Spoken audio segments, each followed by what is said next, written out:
What's up? What's up? And welcome to the Arthur Moats Experience. I'm Arthur Moats, and you know what time it is. Over here jamming out, man, a little MC Light top billing. I get money, money and God. MT's chilling, ain't I chilling? What more can I say? Top billing. Oh, come on, man. I know y'all know about that 90s hip hop, man. Shout out to the 90s era for sure, for sure. But of course, you know, we got a fun one tonight because we're in prime time. You never want to miss a prime time show. Everybody knows that. But on top of that, we're going to talk a little victory formation on the early tip because we got Thursday night football. That means we don't got a lot of time to waste. Okay. So on the front end, I'm going to pay a bill. On the front end, we're going to talk some picks. Then after that, man, yeah, we're going to have Miss TaNeisha come join us. We're going to talk plenty of this Bengals matchup, man. So hopefully everybody is excited for that and y'all are feeling good on a night like tonight. But as I sit here and I think, I'm like, you know what, man, just finished up with dinner. Shout out to wifey, made the fire spaghetti. Hopefully I ain't got no itis tonight. I can stay awake and stay alert, okay? But you know how that get on occasion. So work with your boy, all right? But things are good, man. Things are good. Late night tonight also because my little hooper, right? My little middle girl, she had to get a little basketball in. It was a good day. It was a real good day. Shout out to my boo, all right? But we are here. And like I said, we're going to have us a good time tonight. But on the front end, we're going to get this bill done. So we ain't got to worry about it later, all right? So hold on. Yeah. Well, you know, today's show is sponsored by SeatGeek. I'm talking about the top rated ticketing app in all of North America, baby. But let's talk about why. Over 28 million downloads along with over 70,000 events offered on this app. How do you beat that, baby? And we know whether you're talking about concerts, whether you're talking about your favorite sport team. I mean, I know hoop season starting up, but more importantly, we right in the heart of that football season. And I know that you like that black and gold team that happens to play in Pennsylvania. We know that they're on the road tomorrow, but they be back. They'll be back in Pittsburgh. And when they do, you see, man, you got a lot of different options for you. All right. How many tickets you want to get, man? Tell me where you want to sit at, right? Everything that you're looking for. But more importantly, I got a promo code for you, baby. Promo code is Moats. When you make your first purchase, use that promo code. You're getting $20 off. It's an awesome concept, baby. All right. You see the promo code, tell a friend to tell a friend. But that's the vibe, man. And after that, go enjoy you a game. All right. Shout out to the good folks over there at SeatGeek. Like I said, man, you know we got love for them, okay? But with that being the case, though, man, let's start the show like how we always do. Drop it in the comment section where you are tuning in from so that way I can give you that big boy shout out on the front. Oh, y'all said the video wasn't working? All right, that's interesting because it definitely was working over here, man. All right. Well, you know what? We'll play it again for you then. How about that? Yeah. Well, you know, today's show is sponsored by SeatGeek. I'm talking about the top rated ticketing app in all of North America, baby. But let's talk about why. Over 28 million downloads along with over 70,000 events offered on this app. How do you beat that, baby? And we know whether you're talking about concerts, whether you're talking about your favorite sport team. I mean, I know hoop season starting up, but more importantly, we right in the heart of that football season. And I know that you like that black and gold team that happens to play in Pennsylvania. We know that they're on the road tomorrow, but they be back. They'll be back in Pittsburgh. And when they do, you see, man, you got a lot of different options for you. All right. How many tickets you want to get, man? Tell me where you want to sit at, right? Everything that you're looking for. But more importantly, I got a promo code for you, baby. Promo code is Moats. When you make your first purchase, use that promo code. You're getting $20 off. It's an awesome concept, baby. All right. You see the promo code, tell a friend to tell a friend. But that's the vibe, man. And after that, go enjoy you a game. All right, so yeah, man, YouTube might be tweaking out. If that's the case, it is what it is. But I say, cause yeah, I'm about to say, I know we over here seeing this video play a couple of times. But either way, shout out to technology and shout out to the good folks over at YouTube. All right. But with that being the case, man, y'all know the drill. Drop it in the comment section where you're tuning in from, so that way I can give that big boy shout out to start today's show. And of course, don't forget to hit that like button one time for the culture and subscribe if you are new to the channel, baby. Let's get it. Let's get it. Always a fun time when we get to get in prime time. You already know that. But let's see what a gang tuning in from. Oh, I see you, Jimmy Meters. What up, baby? The second also tuning in from the 909. Fontana, California. Shout out to Fontana. One time for the culture.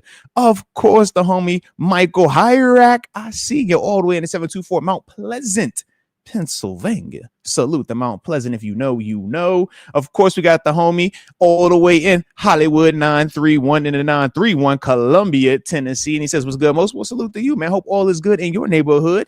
You know, life's good over here, man. Just vibed on a prime time session. You know what I'm saying? Living our best life, baby. Can't complain and do it. The homie Jimmy also says, and hit the like button. And you might, I just want to let you know, you sharp as heck in that suit, man. You look good, baby. You look professional, and I like it, man. You like you're winning over there, so keep it going, baby. All right, keep it going.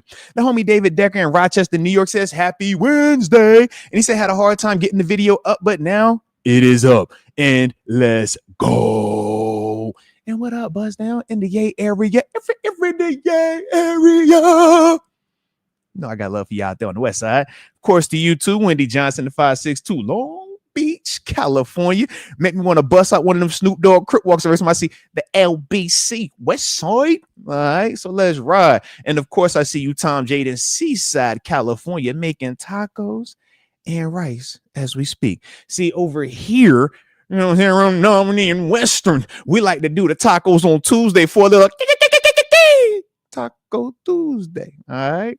Actually, my little man, that's like his thing. And because, you know, I love tacos on Tuesday because LeBron loves tacos on Tuesdays, is like our thing. So we have spaghetti tonight. But shout out to you making the tacos, baby. You can never have enough tacos in your life. All right. And then let me end it with the homie X Concepts in the 724 Claridge, PA. And he says, the dang shame YouTube's trying to sabotage the homie Master Moats. They hate you because they ain't you. Hey, baby, I already know. They always say, if you ain't got haters, you ain't popping. All right. So YouTube on occasion, you know, they working through their stuff. So respect to them. Shout out to YouTube. Okay. At least they doing something right, bringing us all together. All us black and gold supporters, right? All of us football lovers. All of us jive turkeys, just people that like to come together, listen to us talk nonsense, have a little fun, join the gang with other friends like TaNeisha, really flawed, joining in a little while. You know how we do. Just like to have fun with it, man. But this is the beauty of YouTube. So shout out to you, YouTube, and to all y'all that rock with me, man, because once again, there's a lot of things y'all could be doing in life. I know because a lot of things I could be doing in life, but we all get together here routinely. Why? Because we all rock with the squad. So I appreciate you on that, man. All right, for sure. And I do see you also lifted ones tuning in from Tokyo today. Shout out to you over in Tokyo, man. Hopefully you are enjoying yourself, baby. And of course, the homie Flow Grown 420. Don't ever get it confused with San Antonio being in Texas. He repping at 353. I did that all wrong. 353, the one in Florida. All right, so shout out, man. Let's get it. Let's get it. Oh, and shout out to Hugless Don. He said, bro, only 4 likes. I step that up and hit that like button, gang. All right, y'all know the drill. Hit the like button. It ain't hard. It's the little thumb thing. All right. But either way, yeah, no, your boy gonna have some fun with it. So let's get it going. All right, let's get it going. Because actually, what I want to talk about before we are joined by TaNeisha are these here game picks, man, because we got to recap what took place last week. Okay. Obviously, I'm gonna see. Actually, I don't think that's gonna fit, so I'm gonna keep that down. But last week, man, me and Tyler obviously had our picks in, right? And you know how we do when we get our picks going. I'll be feeling good about it. I'll be feeling good about my situation. But as a whole, still didn't get above 500 last week, man. Your boy went 6-9, not the best of scenarios. Tyler, on the flip side, went 4-11 last week, all right, for his picks. So He was trash. I was just really bad. All right. So there's a difference between the levels. Okay. But either way, I guess I give the quick rundown on what we had picked, right? We both had Eagles -7, L. I had Broncos -7.5 was L. He took the op. Or excuse me, actually, I ain't about to go through that, man, because that's just a lot of word. And as a whole, it just wasn't good enough. It wasn't good enough. But the matchup I think that pissed me off the most, I took them Bills -4.5, and that was a smoking L. He took that one as well. That didn't kill us, man, but it hurt me bad. Okay. Other than that, though, man, I think the other big notable one that I took the dub on and he took an L on was Steelers -5.5. I just want the record to reflect. I had the Steelers winning by 5.5. Tyler did not. So that was one of his L's. So he deserved to go 4-11. I'm just throwing it out there. All right. He deserved it. But on the flip side, where we currently stand right now, we're tied. Okay. He's sitting at 28-35 on the season. And yeah, boy, is sitting at 28-35 on the season. So definitely some areas that we both need to improve upon. But with that being the case, though, man, let's get it started real quick. Because like I said, we will have TaNeisha joining us in a little bit. But yeah, man. So first game, though, that we do got to talk about is tonight, or not tonight, is tomorrow night. And obviously, when we're talking about tomorrow night, we're talking about that Thursday night matchup, man, Steelers versus Bengals. As you can see, man, they have us favorited -5.5, man. Nothing like being favorited and on the road, man. Let's get it going. Let's get it going. So with that, to not my surprise, but I like when we are all in unison. Me and Tyler both have the Steelers winning this and covering. So shout out to us on that. And let's see if the Steelers take care of business. We know they have a great chance to take a stronghold on the division if they can win Thursday night. Not only does it give them another win, but it also makes them have an L in terms of the Bengals within the division. And we are all for that. So that's definitely the first thing. Like I said, we'll be watching for tomorrow night, though. But we both like Steelers. All right. Next up, man, you got Rams traveling to Jacksonville. Now, y'all know how your boy feels about the Rams. All right. Specifically, Matt Stafford, man. I think he's cooking. I think he's hot right now. So we actually both have the Rams winning that and covering, right? -3 in terms of their road to Jacksonville. So definitely vibing out with that. From there, though, man, the next matchup, though, on the docket, right? Got to talk about them Patriots, man. Patriots, Vrabel, hot right now, playing really well. And going to Tennessee, which is an absolute dumpster fire. We obviously know they just fired a coach. They got a young rookie quarterback. It's a hodgepodge of things going on. And for Vrabel, they fired him. So you know he going to be amped up, all the way turned up, full up on Mountain Dew.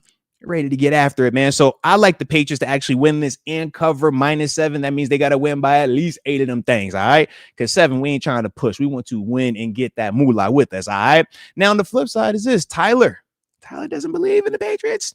He's taking the Titans. So we're going to see, man. We are going to see. But I like how we feel about that one from my perspective.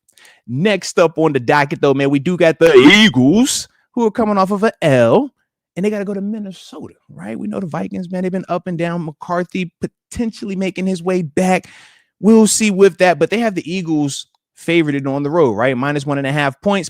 And for me and Tyler, we both like that. I think the D-line for the Eagles is going to be a little bit too much. I also feel like Hurts will figure it out. He won't look bad for another week in a row.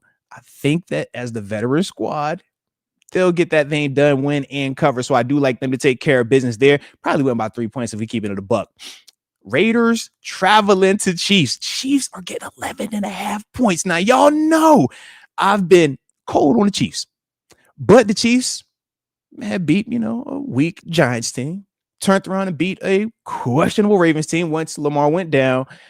But to me, it was the Lions game that really has me back on the Chiefs train. I know Juju took an L, but as a whole, they won and they look good.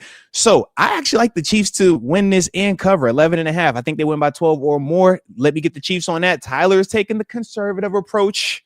He's going to roll my man Gino. Shout out to the Raiders. But I just don't see that one, man. Chiefs look like they have figured it out a little bit, man. They playing clean ball, all right? Next up on the docket, though, we got the Panthers, who've kind of been sneaky nice, versus the Jets, who've kind of been very blatantly bad, right? We talk about the -10 net passing yards that they had as a team for 4 quarters of football with their starters out there. Not the best situation. It's not good ball. So with that being the case, I'm going to take the safe pick and take the Panthers. Tyler actually agrees with me. So shout out to him playing it smart right there, taking the Panthers -1.5 on that. I like that a lot. Next up, though, Saints, who've kind of been all right? We talked about them in the past 3 weeks. They've been playing better. They've been playing competitive ball, right? Won a game in there, played Buffalo tight as well. But after watching the Bears, Caleb Williams, what they were able to do versus the Commanders, I like the Bears in this matchup, man. Tyler does as well. I think he's copying my work, but it's okay. Next time I do my picks, I'm gonna like, you know, I used to do in school, like, you gotta cover your paper up. I'm gonna do it like that, man, because he for sure is copying me a little bit with that Bears pick right there. But I just think that that's a good matchup, man, for Caleb Williams. I don't think that the Saints are going to be able to put enough pressure on Caleb, nor do I think they're going to be able to score enough to make that Bears offense feel like they have to press or get out of what they feel like is comfortable for Caleb right now.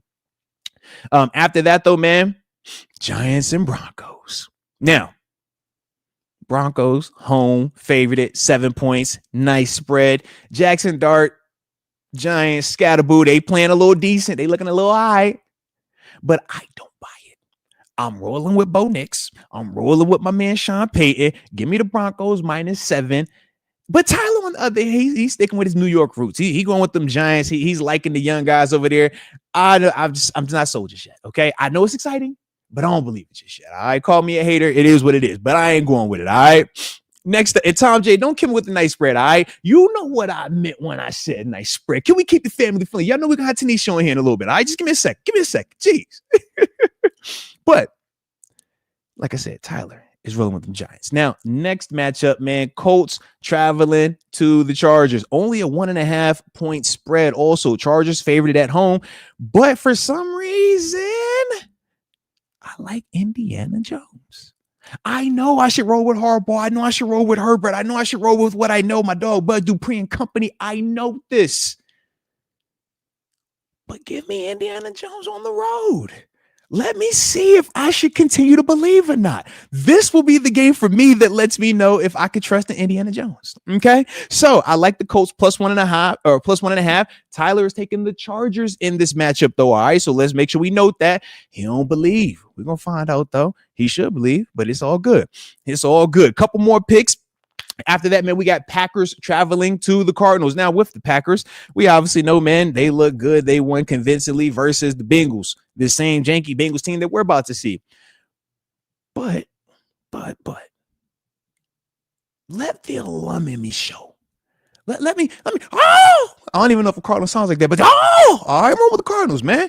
Plus, I'm getting 6.5 points. How can I beat that? All right, 6.5 points is a nice amount of points, man. I like that. I think the Packers actually win the game, but I do like the Cardinals to cover. All right, so shout out. I got the Cardinals in that. Tyler's taking the Packers, man. He's playing it safe. Who wants to go with favorites all the time? Come on.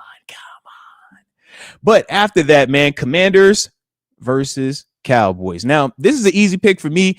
I wasn't sure how Tyler was going to go with this, but oddly enough, we actually are in unison. We both take Cowboys. I'm not sure what he's thinking, taking the Cowboys versus the Commanders. I'm taking them based off a general principle. When I grew up for the first 18 years of my life, all we spoke was Dallas Cowboys. Okay, that's all we spoke. It's the only language I knew.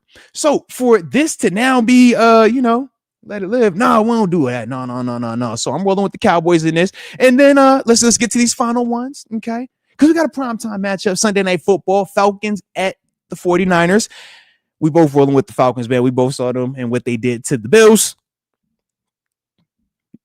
Say less. All right, say less. And then the final picks that we have, man. The final picks that we have on the docket, the double Monday night games. Bucks traveling to the Lions, man. Y'all know how I feel about Baker Mayfield, and it's good to see that Tyler is also in agreement. We both like Bucks +5.5. And then the final game on Monday night, Texans traveling to Seattle. I'm believing in the Seahawks -3. For some reason, Tyler thinks that the Texans are going to get it done. So we will see who is right, but y'all heard the picks. Y'all know how your boy feels. And yeah, man. So when y'all see me win this thing like I normally do, just know, all right? Just know this is what we do over here because I'm the expert, or at least that's what I'm supposed to tell myself, but you know it ain't the truth. But anywho, I see who I need to see. I'll tell you, man, she just be popping up. She don't never be late. She always early, always on time. Let's go. And this is Can you hear me? I'm right. Time out before you speak. This is how I was so excited to see your face. I don't even have my headphones in. This is You can't hear Jay-Z me then. moved.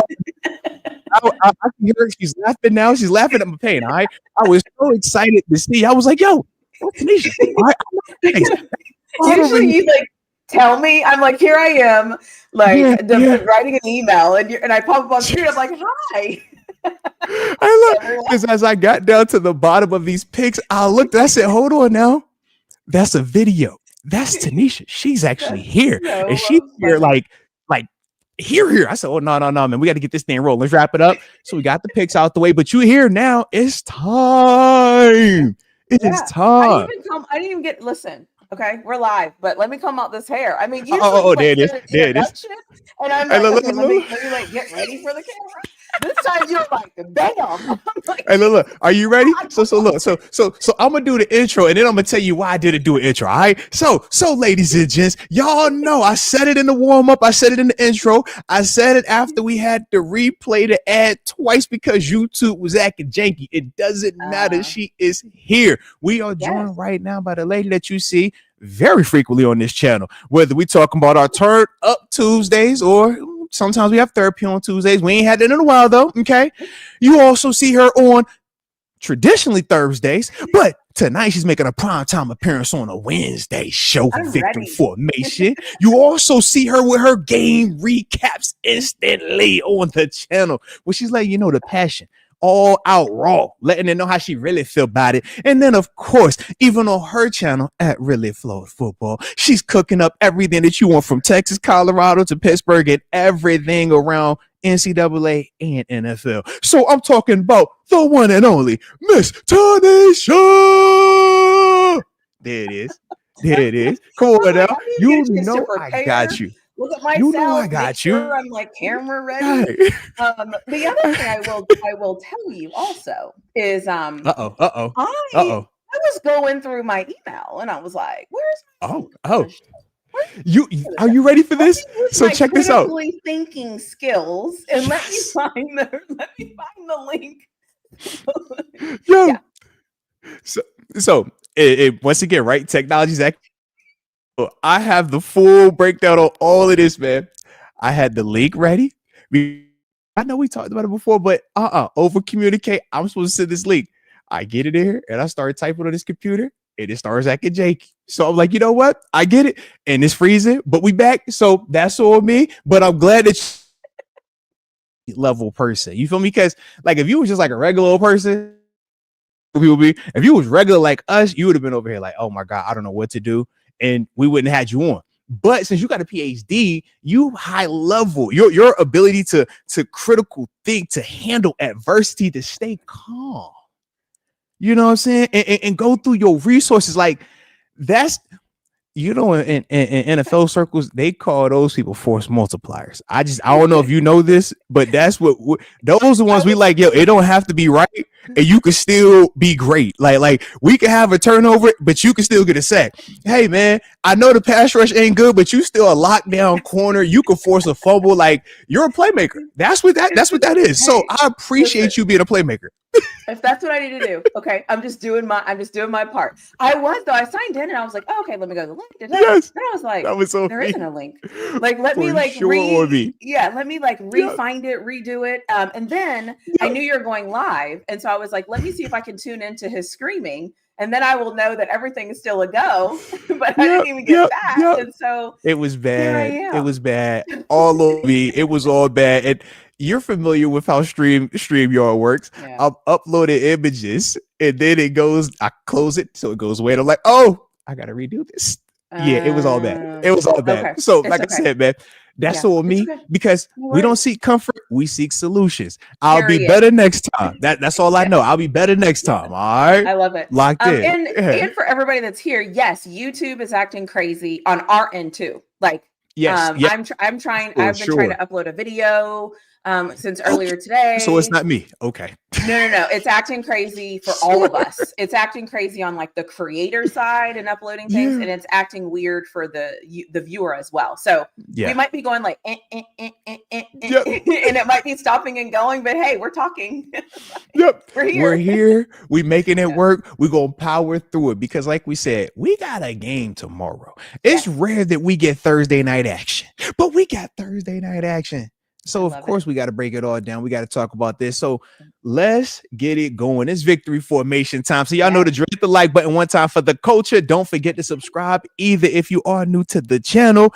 How we feeling though when we look at the Bengals? Just initially, what's your energy? I feel good mainly because like I believe we're locked in and we're focused. And I am going through this episode, Steeler Nation, as if we have everything figured out. Okay. No. Okay. Let's just call it what it is, right? Mike Tomlin is 0-6 against road opponents. AFC North road. Thursday games. Yep. We know that. Okay. Let's speak it. We know it. It's out there. Perfect. I don't have to regurgitate it over and over. We got it. Perfect. Yeah. We also know that Thursday night games are hard. We know that. Perfect. Check. Now that we've got that out of the way, okay, we need to go out there and kick some ass, okay? Like, this is about winning a football game. I don't care about all that crap. I don't care about Tomlin's record. I don't care about any of that. The Steelers team is complete, focused, and moving in the right direction, and we need to play like that, period. Like, these are the moments where you say, we're having a good season, we're improving, things are getting better, and we're supposed to go out there and win this football game. Period. I don't care. Like, that's what's supposed to happen. And we're better at every single position. And I'm sorry, I would prefer old Aaron Rodgers over old Joe Flacco. Like, so when it comes down to it, there's no reason why I don't think we should win this football game. By the way, is Rod in here? Oh, I saw y'all earlier. Just know, your energy. Oh my. That was another thing I was supposed to hit the like button and then I got distracted. I saw that too. You are hilarious. I love your energy. Y'all are funny. Oh man. It's like, Rob, if you're not here and you watch this on the replay, I am looking for you. And when I find you, just know I'm looking for you. That's all I'm saying. Like, period. See your comments. Oh my God. That joy had me. I was like, okay. All right, I like this. Wait, listen, it's Thursday night, right? It's going to be hard, right? It's going to be all the things. It's football. Yes. I got it. But when you break down, like any measurable you look at, literally almost any measurable you look at, we're better than the Cincinnati Bengals. We just are. Everything we're doing is better than what they're doing. All of our players are the players we started the season with. like we're nothing. This should be a win for the Steelers. Now, will it be ugly? Probably. Will there be some things that I will pull my hair out? Probably. Will there be 5 toss plays? Probably. Will there be like ugliness? Yes, because it is. But we should win the football game. Like, that's it. And people are calling it the icy hot game. I'm calling it the AARP game. Oh my God. Yo. I seen the the icy hot, and now the AARP. I can dig it, man. All right. I like all of these. Okay. I like all of that. So yeah, I mean, listen, every measurable I kind of looked at and I was like, oh, I'm gonna talk about this. And I'm like, we're better. Okay. We're better than them here. We're better. Okay. Offense line. Okay. Defense line. Okay. Yeah. Better. Okay. Receivers. Okay. They got us. Okay. I'll give them that. I'll give them T. Higgins. I'll give them Jamar Chase. Fine. I won't even argue. Perfect. Okay. Tight ends. Nah. Running back. Team structure. Coaching staff. Well, sure. The tight ends injured now. Or you think about the Gesicki? They put him on IR. So I'm like, what is the excuse, guys? Like, where do you want me to be concerned? Where do you want me to double down and say, this concerns me? I'm not doing that. I'm not doing that. We're moving forward. So anyways, that's how I feel. I'm like, I think that. Yeah. And can we get a false start on the left tackle for crying out loud? Oh, you don't like Orlando Brown with his little quick jump? I'd be like, hey, bro, come on, man. This false start, however, whatever way you want to use, whatever metric we want to go off of, is false start. But yes, you sound like a pass rusher over there. That's what we be saying the whole game. Hey, Ruff, he's leaving early. Now, ref, if I left when he left, you're gonna throw the flag on me. Just know this. Yes. But you telling me he's good. How does that work? It's so If I weird. leave when he leaves, I'm getting a flag. Yeah. It's so bad that sometimes I'm like, am I? No, what? Mhm. What see this man like Yep. false start repeatedly over and over and over. So at this point, this is the game I need Mike Tomlin to win, right? This is the Yes. game where I say, we know historically these are the games we lose, historically, blah, blah, blah. I know. I don't care about that. I don't care. Yeah. I'm over it. We should win. That's how I feel. That's the energy I'm Let's showing up go. to. And that is why I I'm looking love for it. Rod. Yes. Yes. Hey, look, we're gonna find you, Rod. Just know we're gonna find you, Rod, darling. Don't you hide. You always in here. Don't you hide. All right. Now, I'm looking for shout you. out to that though. So a couple things, man. First off, I love when you take that energy because we always say, like, from our perspective with fans, it's 50-50. You're either gonna get the high level confidence, yo, we love the matchup. And if we love the matchups, that makes us as fans feel like, yo, there isn't a reason why we should lose this because we are better here, we are better there. And that's the beautiful part. Then you got the flip side, right? The pessimists. They're like, hey, man, 0-6 on Thursday night road AFC North matchups. Got you. Man, Tomlin historically has at least one game out the year where he lets us down. Got you. Man, we've won so many games this year where we've been so scared and felt just like it's impossible for us to win that. What are we going to do now that we actually have confidence? No. Can't believe it. It's got to be negative. Would you say the other shoe has to fall off, right? Yep. We don't care about Cinderella pre-midnight. We only care about when the clock strikes midnight. So it's like I get both sides of it. From the player side, though, it's a little bit different because, yes, on paper, we feel like outside of wide receivers, realistically, if we go position by position, we have an advantage. The problem is this, though, when we say the player's mindset versus like the fans' mindset, when we say an advantage for fans, it feels like the gap is this, right? Oh, it's like insanely big. They're still NFL players. So like for players, we're like, hey, bro. Yeah. We're talking about our pass rush, and it's like, they got Trey Hendrickson, who like led the league in sacks last year, right? Has an injury report came out yet? It's up and down right now. He has a hip. It's questionable. From the way we always treat it is this, man. A players show up. Well, yeah, A players typically show up. So until kickoff happens and he isn't out there, you assume that he's going to be out there. Right. But even with that, it's like you still got a first round and Shamar Stewart over there. Right. You still got some of these other pieces where it's like, yeah, they're still good players. They would still come here and be a part of the rotation. Some players, we said Jamar Chase would start here. Right. T. Higgins, he'll be a part of this, heavily a part of that rotation as well. So it's like they got pieces. So for the player side, this is where the coach is telling us, hey, man, you better not read a press clipping. You do not care what the fans say, internet says. You do not care about being 5.5-point favorites. We don't care about any of that. Nick Saban just call it rat poison, right? Because they lying to you. You're going to come in here. It makes you overconfident, which then makes you take your foot off of that urgency pedal when you're preparing. So now you come in here half cocked, and that's in the past, just from experiences. This is how you get those games, right? And it's like you're still confident, and nothing changes with confidence. But what does change is when you're preparing with an edge of, oh my God, they can whoop me. It's a big difference between, I'm about to whoop them. Okay. And it's no different when you talk, the whole mindset of if you're running by yourself versus a dog chasing you. True. You can run as fast as you want to run by yourself, right? You're running really hard. But you don't have that thing behind you. You don't got the boogeyman. When that dog, like, man. It's like, hey, bro, hey, we got to go to Minnesota. We got Justin Jefferson. Hey, man, what's the short? Hey, man, we got to fly out. How we going to handle this? Oh, shoot. All right. Wait, man, we got the Browns. All right, man, we should beat the Browns. I think we're better than them, but I think their defense might be good. Whose defense is better? Can we block Myles Garrett? I don't know. But we didn't have enough confidence. Now we keep passing these tests. Now it's like, hold on now, bro. We done seen these other matchups. Y'all don't look like Seattle. Y'all don't look like Jets week 1. Y'all for sure don't look like Patriots. Like, y'all ain't even as nice as Cleveland. At least Cleveland had Myles Garrett. He's like scary. Like he's a deep boy. Like y'all got Hendrickson. He's cool, but he's like the forgotten pass rusher. He's the forgotten nice one. You know what I mean? So it's like, so it just makes you feel like, oh, and you ain't got Joe Burrow. Oh, you're trash.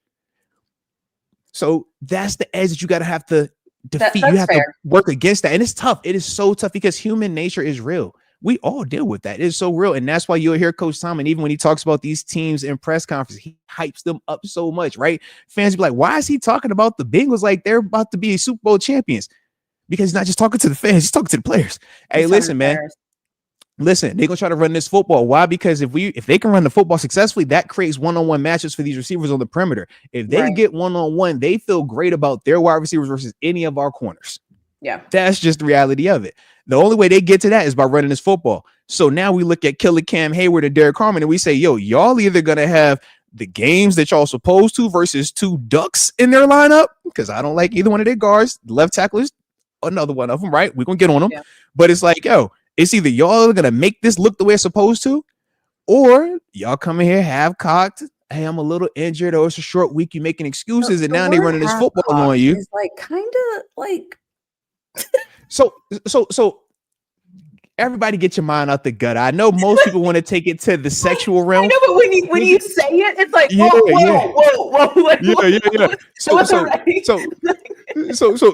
So for clarity, right? When we speak on that, we talking about like if I'm shooting you, like you have cocked, you ain't all the way loaded up. You feel me? You don't want to be in this. Definitely a man term. Yeah.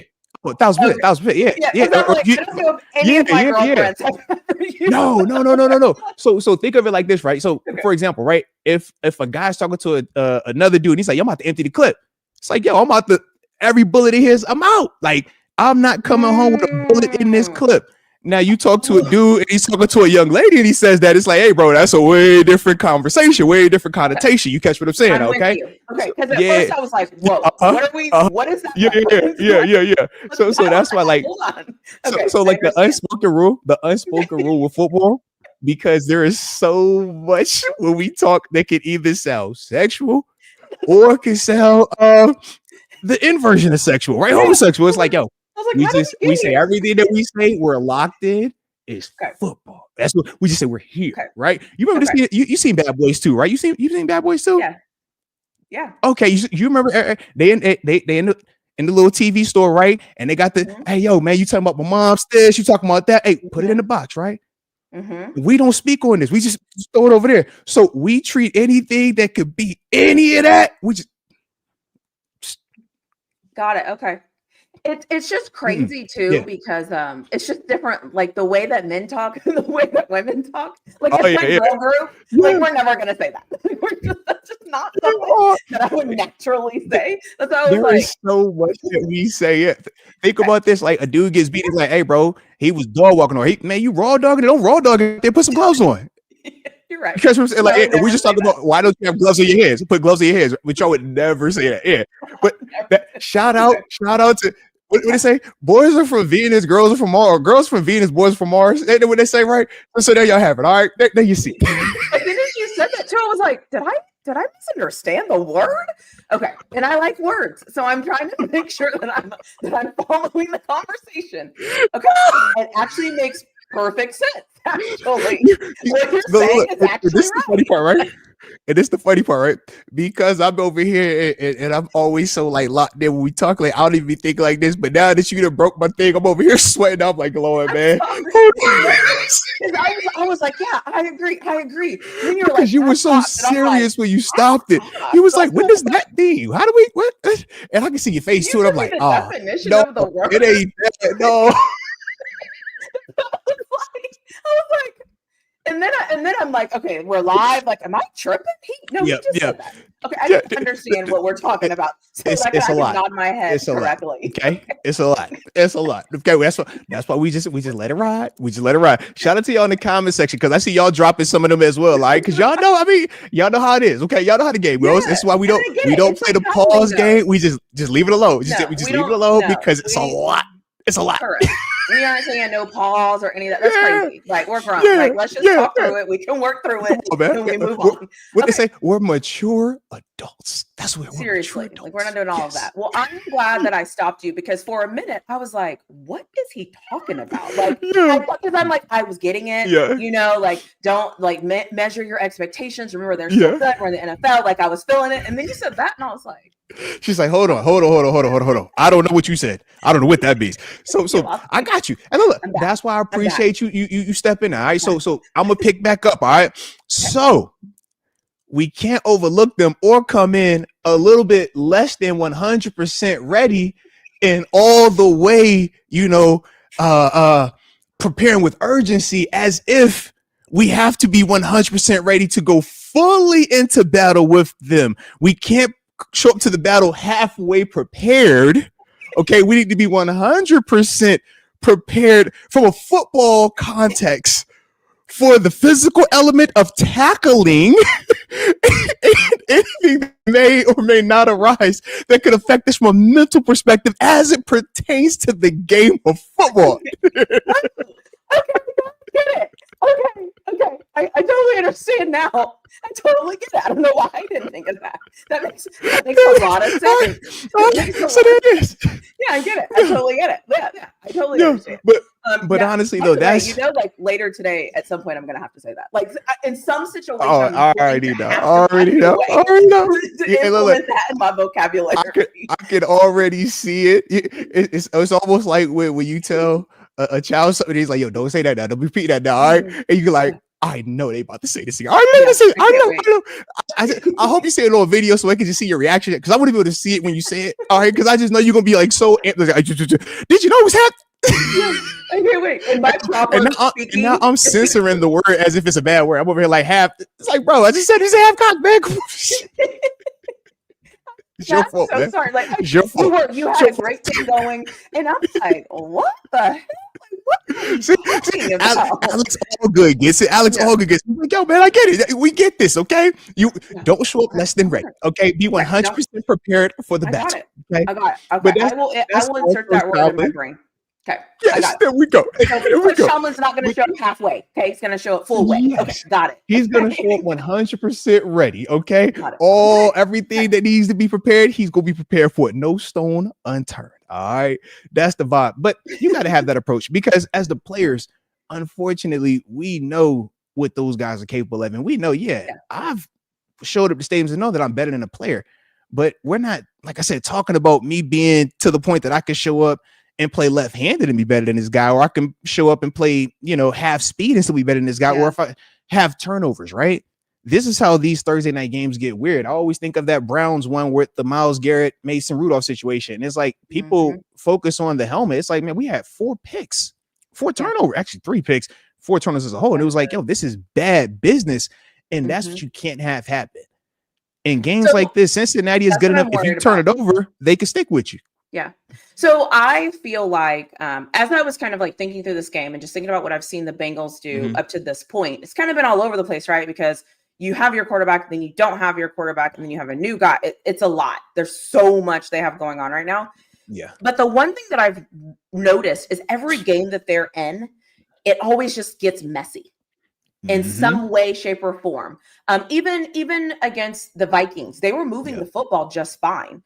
They just kept fumbling it at some point, so it just didn't work. But they were moving the football fine. And then watching them play last week, it was like watching them play the Packers. It was like they were never out of it. They were just like they're in it and kind of making it whatever. Around just enough. Exactly. And I feel like that's kind of who they are right now because that's kind of who they've had to become is a team that like. No one's going to say the Bengals do anything fantastically well right now. They're without their starting quarterback. Their defense, in my opinion, they don't pay enough attention to it. Different conversation. Offensive line, we've all seen the videos. But they still find a way to like stay around. And my concern is the Steelers also find a way to keep people around. And so there's this weird like thing where it's like, a turnover here. And I'm expecting an ugly football game because it's Thursday night. And usually in the first half, it's kind of I don't think it's great football usually on Thursday night. It's just kind of like, come on, guys, get the engine going. I forgot. If offenses don't look good, it's viewed as bad football. Even sometimes the tackling. I like defenses, man. I like these Thursday night games. I think defenses look good. Yeah. You think the defenses look good on Thursday night football? Sometimes even with the tackling. Oh, I'm like, come on, get in there, stick your head in there. I feel like it takes teams a minute. But you got to remember, though, TaNeisha, they just played on Sunday. I know. That's why. Yeah. I like that. So that's why we try to. But that's why I think like perspective is different. Like to hear it be like, oh man, that's a bad time. It's like, dude, if you know what that to even get to that is, like, yo, you are doing well. You are doing well because this Thursday, you're not supposed to be out there right now. True. That's the whole thing. It's like to even just find a way. That's what it's like. Optics, man. No, man. Not there. It's like, yo, you have to just find a way because both teams are good enough, right? Yeah. And when we say good enough, let's be real, right? Fourth quarter of that Packers game, if they don't score twice, they don't win that game. Correct. If they have a turnover in that fourth quarter, they don't win that game. Yeah. We could, and the Bengals did a great job staying in it. Yeah. Come on now. As bad as that Bengals team is with the new quarterback and everything, they still found ways against the vaunted Packers defense, right? Micah Parsons, Rashawn Gary and company. They actually had some success. Let's be real. No, and that's the part where it's like, if you treat them one way, it's like you'll be surprised. But it's like the Packers, we don't think the Packers are a bad team, right? We think the Packers are a dang good team, right? Mm-hmm. If the Packers are in the Super Bowl this year, none of us would be surprised from an NFC standpoint. Yeah. But that Bengals team that we talking about right now, we're in it with them in the fourth quarter with about 3 minutes left in that game. Heck, after scoring at the end, they still had a chance to get a 2-point conversion. We're like, hold on now. This about to get weird. Whoa. It was weird. And I also think too, the thing that I love though, is like, this is another division rival. So nothing the Bengals do should surprise the Steelers. Like the familiarity, familiarity with the team. Like, so I love those things for us. Yes. Like, I love that we're not like we have faced the Browns or the Bengals before without Joe Burrow, like we've seen this before. We definitely know Flacco. Oh gosh. We know Flacco well. Definitely know Flacco. And Flacco, so, I mean, and that's the thing. It's like, it's another game. I'm expecting to watch them and I just want them to make it make sense, right? I just want them to continue to put it together. I'm not asking, I mean, I always want to blow out, but I'm not asking for a blowout, but I'm just asking, like, let me see you like put it together. Because I feel like every time we get so close to putting it together, it's like that's the last. I just need to see. I don't want this to be a Tomlin game. I can't handle that because then I'll hear it Friday, Saturday, Sunday, Monday, Tuesday. Like, I don't want to hear that. Like, you know what I mean? Like, let's not do that. Let's just not do that. I think the big thing though, the turnovers. I mean, in this matchup like this, we're gonna feel good about, like we said, all the positions outside of wide receiver. Yeah. But in terms of what the Bengals could do well, it's like, man. Last week, early on in that game, the Packers were moving the ball, but they had a turnover, opportunistic almost, right? Yeah. But it's like that is how they can stick in the game. That is how it can get just mucked up a little bit. True. The flip side of this, though, Flacco will turn it over, but we got to catch the ones he throws to us too. Last week we had 3-4 dropped interceptions. Yeah. When we talk about the blowouts, we talk about those 30-point, oh man, y'all won 30-6. How'd you do that? You have to get the turnovers. That's what gives you the double, you know what I mean? Because you're still in possessions now. That Packers game, it was still a convincing win for Green Bay if you're a Packers fan, because you're like, bro, y'all left from start to finish. They threatened you, cool, but y'all were in control. Y'all responded every time.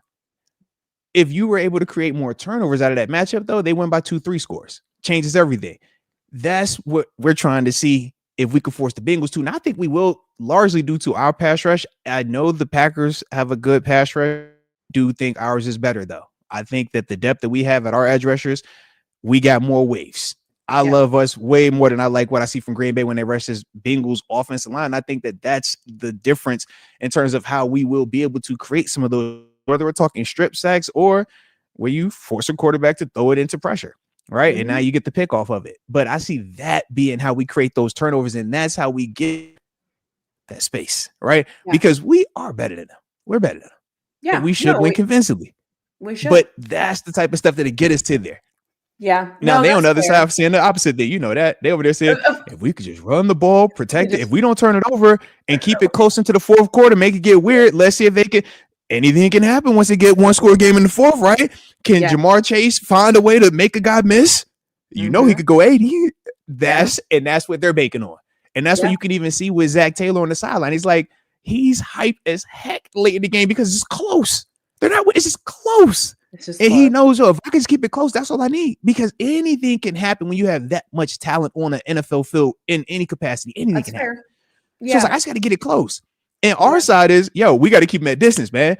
Can't get too close to us, man. Keep it at distance, man. Yeah, we have to be the better team. Like, we have to be the better team. And we have to just clean up. And the penalties, obviously, is going to be another thing. That's something else I was thinking of is we have to limit those penalties, because against Cleveland, we kind of dominated that game. So it doesn't really show up. But anytime on a Thursday night, when we know how this kind of goes, it's like, you can't afford the easies. The give me's is what my dad calls it. He's like, you can't afford the give me stuff. Penalties, turnovers, missed field goals, like the random things. He's like, we can't have those. I think that is going to be not on short weeks. We have to do. Yeah, we have to execute. Those things are going to be super important. By the way, Rod popped up. So before you give your spiel, hey, let's go, Rod, darling. She got smoke for you, Rod. Yeah, I saw his name pop up. I'm assuming he popped up. She got smoke for you, Rod. She got smoke. Where you at, Rod? She got smoke for you there. We look. Oh, I see you. Peace to the gods in the earth, Mr. Rod Dollar. What up? She on your head top, Rod. She on you, Rod. so what you got for TaNeisha? What you got for TaNeisha? So I'm talking about why. Would you ever put into the atmosphere what you put in the comment section? That is unacceptable. Okay. We don't do that over here, Rod. Okay. We're on positivity. We're putting positivity in the atmosphere. Okay. And I responded to that comment, by the way. So. You see it.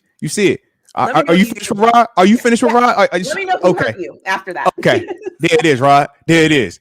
Who hurt you, Rod? Who hurt you? Get your energy right, man. What are we doing? Hey, get your energy right. Yeah. All this pessimism over here, man. Jeez. You've been enjoying these timely wins, haven't you? So why you tripping? Why you tripping? Come on, man. Hey. What are you?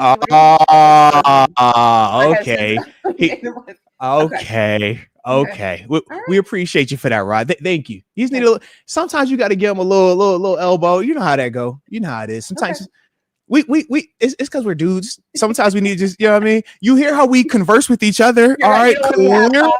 Clearly. All right. You don't want to be half cocked. You want to be full cocked. Okay. Got it. All right. I understand. She learned football too, guys. All right. She learned it's that kid. The first time they learned that word, you like, hey, yo, stop saying it like that, bro. But you're using it right. I know, but still, just stop it. Stop it. I'm just gonna start using it. I'm gonna start using it until somebody's like, again. Like, what? You'll be like, we know you're using it right. Yes, we know you know what the word means. We know it. We got you. Okay, we know what it is. Point taken. Thank you so much. That's hilarious. No, I'm just going to keep using it. I mean, who knows? It might pop up in a video, and then I'll be laughing. That is funny, man. It might pop up. That is funny. But I did want to say this though. I know, like I said, man, we focus on a lot of what they do bad because it is clear, right? Some of the things that they struggle with. But on the flip side, though, they do got a couple of things, like I said, we just have our eyes on, right? You brought up the wide receivers, which absolutely, right? We know, Chase, how you want to deal with that, right? Whether we talking about, are you playing, man on it? You're going to have safety help over it, better, right? But then what you doing to T. Higgins over there? Who got that one, right? So we know that has to be something that we have to be aware of. The other thing is this: Trey Hendrickson, can he wreck a game? Absolutely. Have we felt his impact before? Yes. Now, granted, different left tackle, right? We don't have any bad Broderick Jones left tackle film versus Trey Hendrickson. So let's see what that looks like. But Trey Hendrickson is for sure somebody we have to be aware of, have a blocking plan for. He's not as athletically gifted as Myles Garrett, but in terms of his overall skill set, explosiveness, his size, and understanding how to rush, it's the reason why this dude has been hovering around 15 plus sacks per season for the past 4 seasons. He's like that. Other thing is this though, with Flacco, not nice, but the veteran decision making. When you look at Jake Browning and some of the reasons why they moved on from him is because of, you see a pick 6 in that Vikings game when we're talking about the different things that happens. When we're talking about just getting offense in the right call or not, knowing when to throw the ball away or not, right? Taking sacks, things like that. We have witnessed it with Aaron Rodgers, right? Aaron Rodgers has given us that plus more, so that's why we feel even great about it. But as a whole, it's like that's largely why that Bengals Packers game was closer as well. Flacco just played veteran QB ball. Take the short passes, man. Getting rid of it. Don't care about the ego of, hey, why aren't you throwing it downfield? You watch that dude throw 10 5-yard passes and didn't care because, hey, I'm not going to get hit and it's going to advance the ball just like we're running it. And those are the things that, so that's the part where it's just like with a veteran decision maker, we do have to be locked in. Full blown coverage, he's good enough to actually identify it. Whereas a guy like Jake Browning or even Dylan Gabriel, you can get away with some of that stuff. So those are some of the things, like I said, that, and then it's like you said, everything else is 50-50. I mean, they got a kicker that has a big leg, but his accuracy is 50-50. He hit from 67 prior to the timeout, and then he missed from 67 after the timeout. Yeah. Then he hits a 30-something yarder, then he misses a 30-something yarder. It's like up and down, up and down. So yeah, sure, mention them, but is it something that we have to be overly concerned about? I personally don't feel like that. Yeah. Hey, they like to run the ball, yeah, but they're not good at it. It's like, hey, they'll still hit it off. It's like, okay, cool, but still not good at it. So it's tough. You know what I mean? Like, but you still want to have respect for them. That's why I did want to at least drop those in there. But you know what this is, man. This is one of those ones where we say it's about us. Yep. We do what we're supposed to do, and we get out of that stadium. And that's the thing I love the most is we usually win there. Like that's usually when we split with them, it's usually it's weird, but we usually win there, and then they come into Pittsburgh and they win. I don't know how that works out. It doesn't make sense. It was even happening like that when we were here. I'm like, I don't get that. Yeah. I don't get it either. And I hate it. And I hate it too because it's like, yo, how do y'all get to win here? F no. Like, no, heck no, man. Absolutely not. I'm sure they feel the same way when we go there. And they're like, no, but they deserve that. They deserve that. That's supposed to happen. No. That's normal. They should feel very comfortable with that. They got a lot of experience with that. That's all I'm saying. You got it. Okay, you got it. It's the division. I apologize. It's the division. It's only division games where I get a little bit, you know what I mean? It's just like, all right, now you got your war paint. I put that war paint on. It's like, you know what? We're fully cocked and loaded. Okay, all right. You got the double D drum on them. All right, we ready to roll with them. All right, like that's the vibe. Okay, that's how. All right. I'm trying, I understand. You know what I mean? I'm just like, we locked in. It's division week, all right? Yeah. Well, and that's the other thing too that I think helps us is that we're playing against a division rival that shouldn't do anything that's going to shock us, surprise us, something we haven't seen, something we haven't felt, something we didn't see on film, something we didn't like nothing they do should be a shock in any capacity. The coaches, like we know them, like they know that we know them, they know us, like.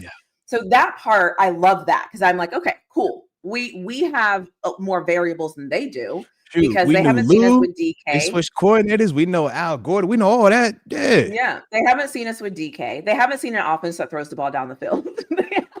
This is true. They haven't seen an offensive line that can hold. Like they haven't seen let's just call it what it is. Like, it's very true. Are you speaking like that? Yeah. They haven't seen this, right? When's the last time they saw the Pittsburgh Steelers have a competent quarterback that they respected consistently? You can say Wilson. I'll give you Wilson. But the first Russ game, not the second one. Right. The first Russ one. Yeah. Right. And that was so that's where I'm kind of like started the decline, actually. Yeah. So for me, I'm just kind of like, if you want me to, like, again, because it's Thursday, if this game was happening on a Sunday, I feel like I would feel differently because it's not as fast. I agree. Yes. It's not as fast. And I would be more like, okay, we got this. Here's the reason why. We've rested. We've seen film. We've gotten reviews. Our bodies feel better. They're never going to feel perfect, but like, because it's on a short week, now I have to worry about all the other things, right? Like, are we going to get up and play? Are we still as hungry and eager to do this on a Thursday that I know that we will be on a Sunday? Are we like ready? Are we looking past them to get to the Packers on a Sunday night football game? Because it will be our first Sunday night football game of the year. So it's like, those are the things that kind of worry me on a Thursday because I like you have to think about it. I know, shout out. And I agree in terms of the injury part. The funny thing with the Packers game is that you don't even know they're on the schedule. I promise you. Okay, good. Just like yeah. You just do the Thursday something. You know that after Thursday you got the long week. I don't know though. I think Aaron Rodgers has a little petty to him. I think Aaron Rodgers is very aware. So we'll say it like this then. If Aaron is the outlier at 40 plus years old, you salute the Aaron. He has earned the right. for the majority of them dudes, though, it's week to week because outside of maybe 10 of those guys, any of these dudes can have a spot, you know what I mean, rearranged depth chart wise or even employment wise. So that's why I be saying, like, it is so hard to look 2-3 weeks ahead because you literally could be here today and now you're Joe Flacco or you're Tyson Campbell, and at the end of the week you're in a whole new city, starting for a whole new team with a whole nother schedule. It's like you don't have, so it's like the families for sure. The families will know, but as players, you're so locked in on it. I'm just letting you know from like. Okay, cool. That's so hard. Good. That makes me feel better. Yeah. Because I'm So if they were to lose, right, it's not because they were looking ahead. Media could spin it like that, but that isn't it. My concern though is what you said, the first part, the health part. And the thing is this: Jalen Ramsey, right? He came into last game. We were questioning, was he going to be healthy or not? JPJ, we saw him leaking oil going into the game and leaking oil during the game. And I say, what is their strength, right? Yeah, it was bad. I was like, JPJ, just get up. Are you dead? Or are you not? Are you dead this way? Or are you not? All right. It's just like, it's like, yo, everybody. It's like, yo, you're like, right. My turn. I'm out. Like Slay, are you good or not? Yep. So I think of the health of, can they hold up on a short week, especially with the two veteran guys, Slay and Ramsey, right? Because older guys, I know that recovery, right? It's like, yo, you typically, the way that you're doing your week, trying to prepare for Sunday, so that's condensed now. And their best players are their wide receivers. So that's, for me, where I'm just like, okay, we got to make sure that that's locked in. And that's why we focus more on pass rush this week. Pass rush has to be the reason this game, especially when you're looking at the matchups, because Chase and Higgins, even if you're fully healthy, are a handful. Chase and Higgins, and you're potentially less than 100%. You see how they can get a little bit weird on a short night. Yeah. So that's, like I said, man, my energy with it early on. They have a couple of matchups though, man. If you're ready, I can drop some of these real quick and then let's talk about them. All right. So obviously we know with Trey Hendrickson, we will see if he's going to make it or not. As long as he's still up, I'm going to talk about him. I'm just throwing it out there. And because Broderick had his first big test, his big boy test, and he passed the big boy test. He passed it so well that he has Steeler fans arguing that PFF is wrong. When all season, everybody has brought up PFF grades to support why Broderick isn't good. So it was just so ironic. I love that as well. So Broderick, you got another big test this week though, man, because last week was one of the defensive player of the years, right? Asterisk or not, he has one. This week it's the guy who's led the NFL in sacks or has been a finalist for leading the NFL in sacks over the past 4 years. It doesn't get easy, right? And nobody cares what you did last week. If you go out here and stink the bed up and we lose because of you, we are going to be crucified. Pat Myers, you're going with them. You know how it is, right, wrong, or indifferent. So we start right there, man. Got to protect the QB. Next up, though, and this is the one I do like because I'm a fan of Logan Wilson, right? Liked him when he came out of Wyoming. I thought he was a baller. Unfortunately, Cincinnati, new D coordinator, kind of going through some transitions, wants to switch to the younger linebackers. Demetrius Knight Jr., Barrett Carter. Good. They will be good, but they're young. They're rookies, and they show up like rookies. And you even watched them last game, and it's like, man, certain plays that are hitting us because they are rookies. Now, they're talented. But when we're talking Jalen Warren and Kenneth Gainwell, this is where you take advantage of these rookies. When they're overrunning plays in that run game, you have to be able to hit it and hit it downhill with that burst that we know Jalen Warren is capable of. The other part is this, though, because they're very vanilla defensively as a whole. These dudes, they put them in position to make them one-on-one tackles. We know Jalen Warren after the catch, what he's able to do. That's where we have to thrive right here because they're going to do a good job of keeping a lid on this defense. They're not going to allow DK to just run down that grass. Right. So knowing that they're going to do that, this is where we take advantage of them and make them come out of that too high look, make them have to respect it a little bit different. And that's going to open it up for DK. But we got to get this one first. Now, once we get that, DK, you got Cam Taylor-Britt. With all due respect to Cam Taylor-Britt, is Cam Taylor-Britt. Make it look like it's DK Metcalf versus Cam Taylor-Britt. If you can, with all due respect, and this is how I say it, with all due respect. But TaNeisha, you catch what I'm saying, okay? Yeah. It's DK Metcalf, it's Cam Taylor-Britt. I got it. All right, okay? So that's that. Now, the fun stuff is when we get to our defense, though. because you brought up Mr. He's super duper fast with his get off, man. Mr. Left Tackle Orlando Brown. I've never seen a guy get off the ball that fast and never be false start. It's just crazy to me, man. Crazy. I've never seen it. It's crazy, right? But he still sucks, okay? And he still can't get down for the dip. And I saw Lucas Van Ness, who is nowhere near as athletic as Nick Herbig or Alex Highsmith, nowhere near as explosive, twitchy, or as bendy as those two. Whoop Orlando Brown round that edge with speed, bend it down and touch the corner, had 3. Absolutely. If he can do that, we better be having a party over there. Herbig has already done this before. We've already seen the clips of that last year with the whole Hard Knocks. It was beautiful. Highsmith, we call him Orlando Brown's daddy because what he does to Orlando Brown. I see that changing in any capacity this week. That has to be one where, hey, we dominate that, because if we dominate that, we're not worried about chasing Higgins. They can't get to them. They can't get that ball down to the grass if we do what we're supposed to do there. Next thing. And I had to do this one because it's supposed to be my final one, but I'm like, because it's the short week and we don't know if they're all the way available or not, we're playing this game right now. But the matchup that we all should be desiring is if Mr. Dylan Fairchild is healthy. Okay, he's their 3rd round rookie. He's been out. Okay, we want him back though. Here's a chance he might come back this week. We want the rookie to play. We want his parents to be able to watch him, all his friends to be able to watch him, all his alums, like everyone want him out there. Because if he plays at left guard, he gets Cam Hayward. I don't know if you ever seen Cam Hayward's rookies. Holy smokes. Just go back a couple years, man. Actually, it's funny, this Bengals matchup, right? A couple years ago, man. In fact, it was the game where Minka Fitzpatrick jumped over, blocked the field goal for us to win the game. Cam is going against the rookie in that matchup too, and Cam is just is gory, okay? Cam versus rookies, it gets bad. We want this rookie out there. If not, you'll get the 2nd-year guy, Dalton Risner. He's decent, coming off of a good game. We're not tripping on that, but this is the caveat. If Dylan Fairchild doesn't play and they start Dalton Risner at left guard like the last game, well, that means we get the other duck. I love times you get one, but every once in a while you get 2. This week you got 3 of them, okay? Orlando Brown. I told you about Dylan Fairchild, but the real TaNeisha, the real one you need to watch. That boy play right guard. He was number 74. His name is Jalen Rivers. He is a 5th round rookie. And when I tell you, TaNeisha, the Packers identified it. They said all game, we're gonna put Michael Parsons on you, we're gonna run stunts on you. They were doing all type of stuff, and all their pressure that happened came right from the. I was like, you know what? Don't get hurt. Because if you get hurt, they're going to take you out. I need you in here for Thursday, okay? That's all I'm saying. I need him in here on Thursday night.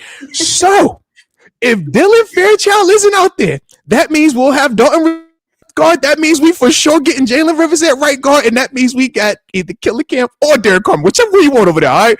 And I can for sure tell you we're going to love that matchup right there versus the run and versus the pass. But that's the one, all right? When I see it, I'm just like, please stay healthy. Please don't you roll an ankle. I don't want you to have a hangnail. I don't want no tummy ache. You got to get to the stadium, all right? 74 and 63 are who we want, all right? We'll settle for 75. But them guards is the ones that we want. I'm just like, player to player, pimp to pimp, all right? Them the ones. Okay? You know what's funny? It's almost like I'm hearing you say the Bengals struggle at offensive line. That's weird. I thought only the Steelers struggle. You catch what I'm saying? You catch what I'm saying? But the beauty is this, though. When we talk about how our struggles are, let's point out Broderick Jones. So when we say Broderick Jones is our weakest link on the offensive line, and we point to him directly last week versus Myles Garrett, who was a defensive player of the year a year removed. And then I point at Jalen Rivers. I put at Dylan Fairchild, and I point about they matchups and the dudes that they going against it, and who these you would question how much of a rotation they'll be a part of ours, because I don't see either one of them starting over Cam. I don't see them starting over Harmon. You catch what I'm saying? So that's the part where I'm like, yeah, it's levels too bad, right? And we also say, like, remember, the Steelers suck. So I would cut you off earlier when you was like, hey, man, we keep letting teams hang around. No, hanging around means you're the better team. We're supposed to have a fired head coach, fired O-lineman, fired D coordinator, fired. Remember, Arthur Smith is bad. Terrell Austin sucks. Pat Myers sucks. Broderick can't block anybody. Aaron Rodgers is old, right? Our linebackers don't tackle. These are all the things. So it's like they're overachieving. Yeah. So everything that we have is house money. So you know what I mean? So that's how I look at it. I'm like, hey man, no. So we're not I good feel anyway. So what good. are we worried about? Yeah, well, we got to lose. Hey. Yeah. So we won't lose this matchup anyway. So the fact that we sit here, how we get them wins? It's like, all right, yeah. So that's my energy with it though. But I feel good. I'm feeling good, man. Yeah. I like this though. I like it. Yeah. I like the other thing too is like anytime, obviously you like, because you played in the NFL. So when Lord, you look at things, right, and you're watching games and you're kind of thinking like, how would I approach this? How would I attack this? What are people probably going to say in the film room? So like the way that you're looking at this is, from a player's perspective on the field in the NFL, right? Going against certain things. And so when I look at this and I'm like, I just feel like we're just better. Like, I just feel like I can't, quantify it as beautifully and eloquently as you do, because clearly I still need to learn some words because I need to like catch up on the words because I don't know any words. Apparently, I don't know what anything means. So I'm lost. So there's that. But it's like, yeah, that's what I was trying to say when I was trying to come up with my words. I just didn't have the words, right? Because I can't speak like you. You know what I'm saying? Because PhD. Yeah, I don't have the words. You know what you did? Right? PhD. I don't have the words. PhD. This you did though. You said, look, I don't have to have the words. I'm gonna just team up with somebody that does have the words. And you know what I said? I can't express my fandom. I can't express that type of just, we nicer than them, and we just gonna beat them because we nicer than them. I can't do that authentically the same way that you can. So you know what I did? I said, you know what? I don't have a PhD. I know how to be a force multiplier. And sometimes that means you got to add people around you to help it. You know, make the team better. All right. So this is what I said. Come on, man. I know. And look, I can help you. You can help me. I call your friends. You call my friends. We could be friends. We can do this all weekend. Right? You know how we do? Come on, man. Yeah. I need help with wording. Like I need help with words. Yeah. I'm like, somebody help me with words. God help me. Like all these degrees, and I don't know any words. We wouldn't be laughing about, being full cock versus half cock. Like, we need laughter. Football is fun, okay? I'll be over here, boom, and remember the Titans, all right? Listen, we got to worry about smashing the run. We got to worry about this right here. You go try to run this. They like the backside toss. We're going to run the toss, too. Our toss better be better than they toss. That ain't entertaining. It's educational. It's entertaining. Yeah. You feel me? So we need that balance. Teamwork. Because I'm totally here to be like, teamwork. What? Can you explain? Did I miss something? No. Yeah. But also, football is fun, sir. Because he said, "Is football fun?" No. Yeah. No. Said, yes. No. No. Yes. No. Sir. Yes, no. Yes. He was like, "Football is fun, sir." I'm like, what a great line! Like, what a great movie. Yeah. You know what else too? I was sitting here thinking as you were talking about the different matchups is when you have a team that the offensive line is at best, and you have a good defensive line, how does that play for the linebackers? Like, how does that help? What does that do for their visualization or when they're in the games, because obviously we know how this works, right? The guys up front help the guys on the back end. Everybody always talks about that. Nobody ever kind of talks about the middle of the field and how that helps the linebackers. So how does that help those guys? Because in my mind, those guys are playing fantastic. And I think they're able to play fantastic because of that line. But what actually is happening? Football terms, sir. I appreciate you. In football terms, they would say LBs need love too. So I appreciate you showing us a little love. All right? I appreciate that because everyone was focused on did you get a sack or did you get an interception? What about the guys that get them tackles though? Right. Right. And to be fully transparent, we love D linemen that take advantage of their matchups, that win the grass versus the run. It means I don't have to deal with an offensive lineman, a 300+ pound guy blocking me before I deal with that 200+ pound running back who runs 4.4, super angry, has all the moves. So if I can just play one-on-one versus that running back, I feel great because athletically, I feel like I'm hunting what I am, right? Running backs and tight ends are just like inside and outside linebackers in terms of the body position traditionally, right? That's kind of like the mindset, corners versus wide receivers, right? So we match. So when you're able to avoid having to deal with them big dudes, why do you think since Derek Carman has been back, Patrick Queen, his production has also went up? Peyton Wilson's production also went up because now they don't have to deal with hitting the 300-pounder, locking him out, finding the ball, getting off, and then also making the tackle. Sometimes making the tackle is the hardest thing to do. Like tackling ball carriers, man, these dudes have been elite their whole lives. You think about when we watch college ball on Saturday, right? And when these guys get the ball in their hand, the electric ones, right? Mm-hmm. That's what this is every week. It's like, yo, even the backup was nice. Mm-hmm. even the backup was doing people dirty. So if you can remove a variable out of the equation and now it's just I have to worry about this tackle, your odds of making it go up infinitely. That happens though because of D-line play. D-line wins the grass, you're good. D-line sucks, and now you trying to step around a D tackle getting pushed in your face or that D tackle and the offense lineman up. It's like, bro, this is rough. This is bad business. That's what's happened a little bit with Cincinnati. Some of that due to just personnel, others due to bad eyes. But that's what you don't want to have happen. And the other side is this from a passing perspective, you enjoy because it just makes it clear, right? The way that our D-line is able to rush, it clearly defines if it's run versus pass. And when I'm speaking on this play action pass, when your D-line doesn't win a lot and create a lot of pressure, you can't tell if it's a run play or if it's play action pass because they're not gaining any ground. You just like, hey, bro. So for you as a defender, your eyes are, all right, what am I looking at now? Because you're taught as a linebacker to read the offensive line, but it doesn't define itself if your D-line isn't gaining any ground. So that slows you down. Yes. I even think of that first play last week, right? We saw Darnell Washington do what, right? Run down the field. Nobody touched them. All the LBs ran up the field. Why? Because they were worried about the run. O-line did a good job, didn't give any ground, but their eyes were all bad. Everybody jetted down. And that's how you get that guy running down the field completely by himself. I never even thought about that. Yeah, so that's when you're reading your keys, though. It's like all of that gives you clarity if your D-line is doing what they're supposed to do, if they're good as, you know, our D-line is here. Now, when you're playing behind the D-line, like I said, that isn't good. All of that's impacted by it. So that's why we say, like, everybody has a job. Everybody has a role to make this defense go the way they're supposed to. Okay. And when they're doing it and they're healthy, you can see where our guys thrive. You can see where it's designed for us to have smaller, more athletic LBs versus us having to have traditional 250-pound shock and lock two gap type dudes. It's like, nah, we don't want to do that. Cam, Harmon, dominate your gap, man. And make it where if they try to climb up, you can make the play. Right. Mm-hmm. So okay. Mm-hmm. So what I'm picturing, so I feel like anytime people talk about football, just in context, people usually say like the offensive line operates on a string, right? And they're kind of working in sync.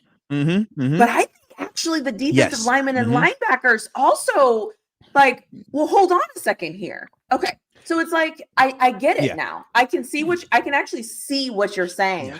So then, okay. And somebody kind of asked this in the chat. I'm going to kind of take what they said and kind of reword it. When you're watching the game at home and you see the TV and what do you look at when the offense is lined up? Like, how are you watching it? Like, are you thinking like, okay, the defense here has to XYZ, or are you think like, do you still think in that way? So no, it doesn't matter what I'm watching football related. I always think that way. Everything to me is a puzzle. Do you know who I am? Yeah. So it's like, no.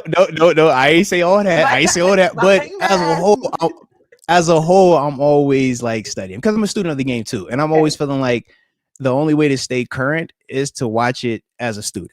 So when I'm watching the game, man, it's times where it's like I know our defense, I know certain things that we're supposed to be doing, but I'm also trying to educate myself on how are we being attacked and why are we getting attacked this way?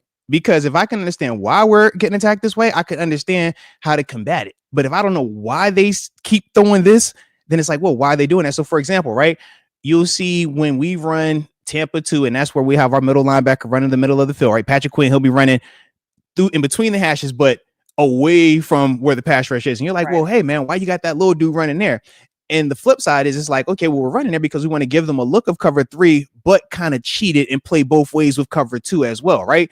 Okay. So you got the help on the outside for your corners, but I got that middle field protected also.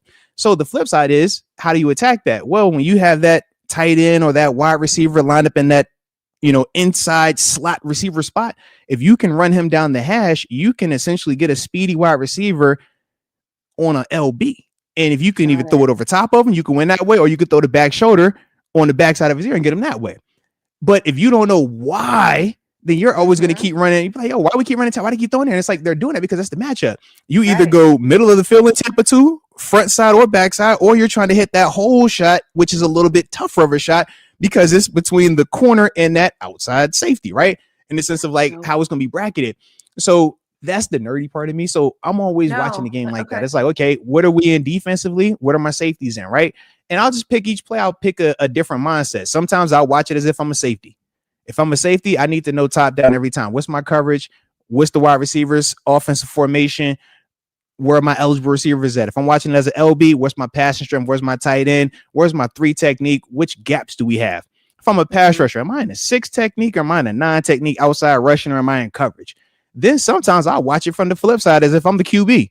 Okay, it's a 2 high shell. Are they staying in cover 4, cover 2, or are they showing me 2 and they're going to switch it to 1? When I see that safety bump down, boom, it's cover 3. I know I need to look backside. So I'll start thinking as if a quarterback to just sharpen up. So when I'm doing commentating, I can tell you, hey, man, as the quarterback, you should look this way. Oh, man, they got the blitz coming. You want to throw it to the blitz. You want to check away from it, da-da-da-da.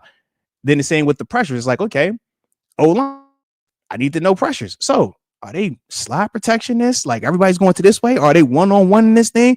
How can I combat slide protection? Oh, if I walk up that linebacker into that open gap, everybody has a one-on-one. Okay, so that's how you can combat the slide protection. Gotcha. Okay, so that's how I watch the game and how I watch like play for play. Like I said, it's super duper nerdy. I'll be having a blast with it though, and it helps me, like I said, stay current with it. But that's how I do it. Okay, because it's interesting because like what I like. Obviously, you know this offline because we've had this conversation. When I look at football, like when you're talking, I can place what you're saying. Because I'm like, right, okay, 2 safeties. Okay, yep, I've seen the linebacker run down the field. Yep, I've seen, like, I can place it. And I think that's what makes it cool because now, and every time you do this, then I go watch the game. And then I'm like, oh my God. Oh, that was the thing. Because now I'm like, oh, right. And so, because I think too, like for somebody that like has never been in the NFL on a football field for the Steelers, I don't know what that's like. Right. So I can't even. Yeah.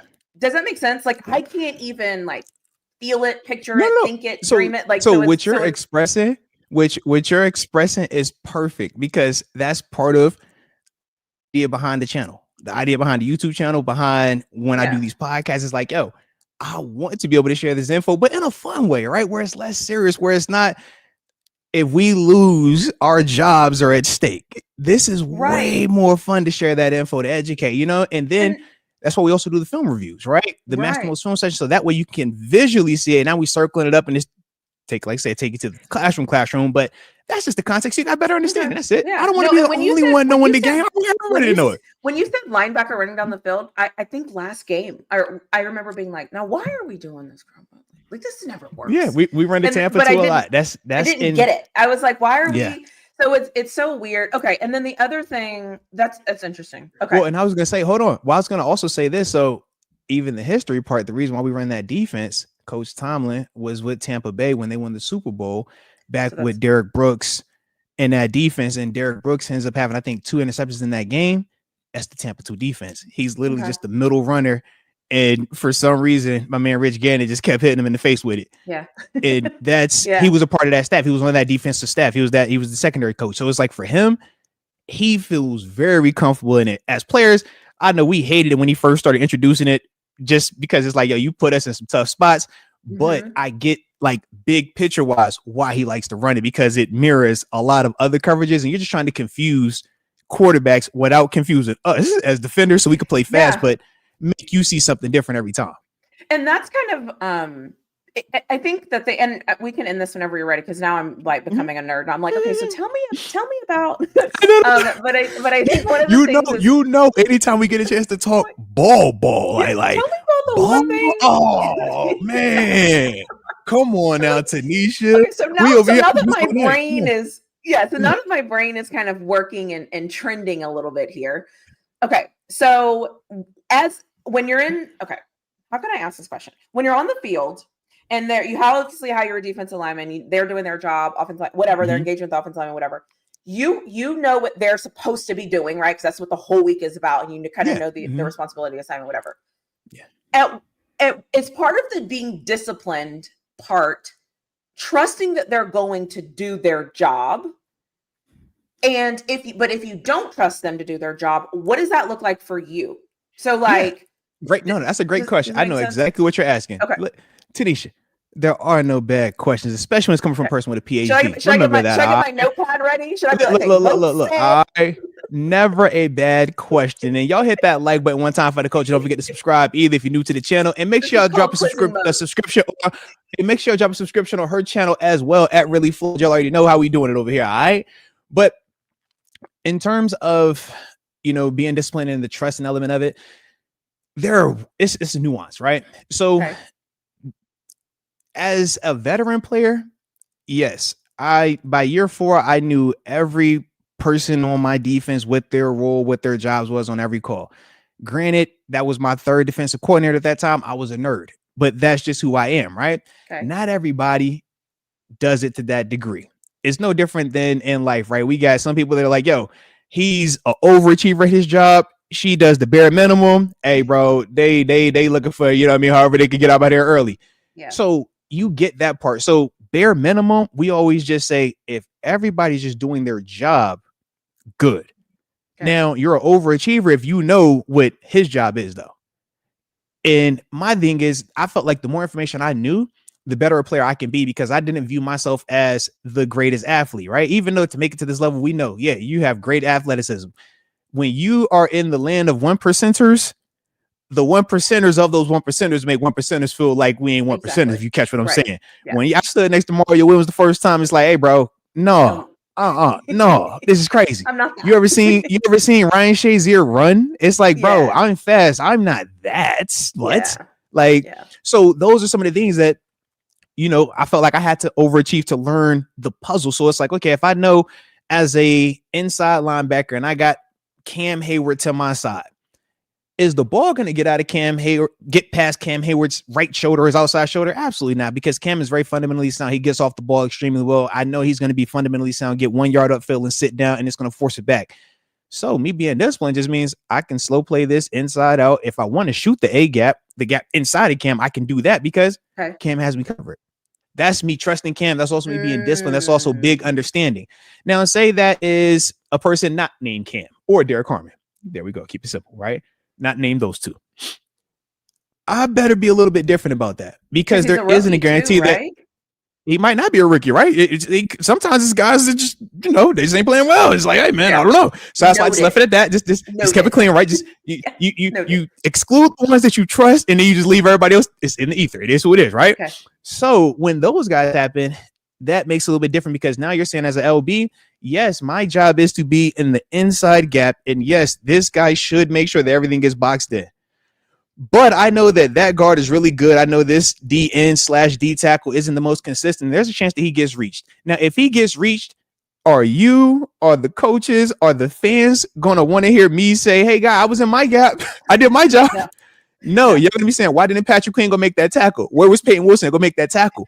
Yeah. So that is where we kind of decide, okay, do you want to cheat it or not?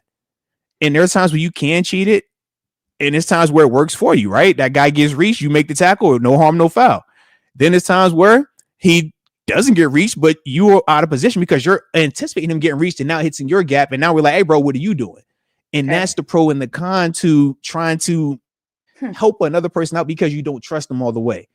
But you can see the flip side of if you trust them and you shouldn't, how you can get screwed also. So that's why we always just take that mindset of it. Coach isn't putting nobody out here if they do not deserve to be out here. And I don't care if it's for one play. Like there isn't a such thing as garbage time in the NFL. There isn't a such thing as, oh, that's a throwaway play. You get paid for every single snap that you're on the field individually. Like you got your contract, but you get paid for a single snap. So it's like, bro, we not wasting money out here. This isn't a handout. This isn't, you're not, hey, you got to get a, no. That ain't how this works. You earn every single rep. Even in practice, you got to earn it. So for you to be out there, I better be able to, if I can't, that's why you see guys get pissed. That's why you'll see a Cam Hayward, hey, what are you doing? That's why you'll see a Rodgers like, hey, because and for the guys that have, Rodgers, he's won it all, right? Me and Cam, we got close, AFC Championship, right? It's like when you get to the edge of, how much everything has to be perfect. You know how, like, every little detail matters. Even the details that we don't think matters, they matter. Like everything. And it's like you try not to walk around with this like level of just like a-hole about you, but it's like, yo, it's a we lot. can't get here unless everybody is there. So you spend so much time at times with young players just trying to get them to understand the urgency when you're watching film, when you're practicing, when you're working Goes back out. to the basics. Right? How do you take care of your body after the Yeah, game? You sleeping going at out. night. What Yeah, do you all mean the you things. know? You better have a massage setup. You better be getting your hydration. You better be getting that hot tub, cold tub. You better get a lift. You better do some cardio. Like what? But the problem is when you talk about 53 guys on the roster at different levels of their lives, at different levels of their financial status, at different levels of their careers, personal life. Now you see why it's so tough to do it each and every week. Because yeah, you got me. Okay, yeah, I'm locked in. And then I got my teammate who's like, hey, bro, we won. I'm turning up. Then you got the other one. He's like, hey, man, I'm trying to be, Rico Suave, certified lover boy. They say, hey, bro, come on, man, what we doing? The other guy, he's like, trying to I want to buy every car and every. Oh. You that's what I'm saying. It's like, hey, bro, you need your legs, all right? You need your legs. So it's like, man, we focusing on all of that. And it's like, that's the challenge at times of being the head coach. That's the challenge. It's like, man, can you get all of these different personalities, Aaron Rodgers to a Derek Harmon, to an Isaiah Loudermilk, to a Joey Porter Jr., to a Jalen Ramsey, to a Deshaun Elliott, to a Patrick Queen. Then you got Zach Frazier. It's like, yo, what is that? And we just be like, what you mean y'all ain't have them ready to play? Oh my God, bro, that's the time of loss. Yo, you tripping. You be like, bro, what? Did you just see this kid tripping on a Thursday night because he figured, oh, it's a short week, I'm tripping, I don't want to work? It's like, no, bro. And that's the league. That makes a lot of sense. The last question I have up there, man. Yeah. Because I feel like we often hear like what quarterbacks are told in their helmets. What is the linebacker told in his helmet that he's communicating? Oh, in terms of green dot, a lot. Yeah. So first off, green dot defensively, it sucks as the LB because, like I said, man, as soon as the play ends, within them 15 seconds, it doesn't matter where you're at on the field. Say you were covering a wheel route where that running back runs down the sideline 40 yards down the field, and you watch Patrick Quinn. Or remember when Peyton Wilson got the interception versus the Ravens, right? That's the wheel route. Okay, he ran all the way down the field, took it from him. It was beautiful. If you're the green dot, as soon as that play ends, coach is in your ear talking. You haven't even got off the ground yet. Hey, Moats, great play. Look, man, we going tight, Sammy 33. All right, but look, on the flip side is this. They come out and probably want you to check it, the white 63. And if they come out with this, make sure you tell JPJ, man, to cheat on the backside. I want Deshaun to also show too, but we're going to drop it down on the backside after the snap, all right? I told you, I'm still getting up off the ground. You ain't even jogged back the 40 yards just yet.